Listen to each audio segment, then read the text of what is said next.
Some cities will require there be a pier inspection, so they're going to come out and they're going to want to inspect the pier holes before the piers are placed to make sure they're one, deep enough so they don't frost heave, lift up out of the ground as the ground freezes and thaws. And they're going to make sure the pier's surface area, and typically its diameter at the base of that pier, is code compliant, and that's what determines how much load that deck can carry. So those will vary depending on the size of the deck and the number of piers and posts and whatnot. So typically a pier inspection. Some cities like Overland Park on an uncovered deck, they don't require a pier inspection.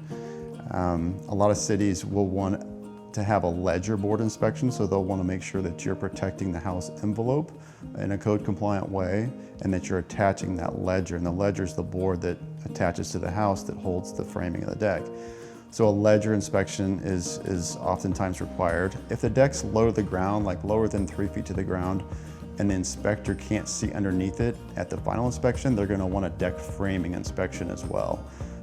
And then typically everything else is inspected on the final inspection. So guardrail height, stair rise and run, landing at the base of the stairs, guardrail attachment, all those things. So at the most on an uncovered deck, you're looking at 4 inspections. On a screened porch or a deck with a roof structure on it, you can have some more. You'll have maybe a ridge tie-in inspection if it's a gable roof. You may have a roof framing inspection, an electrical inspection, in addition to those other ones. A homeowner in some cities can pull their own permit if they're performing the work.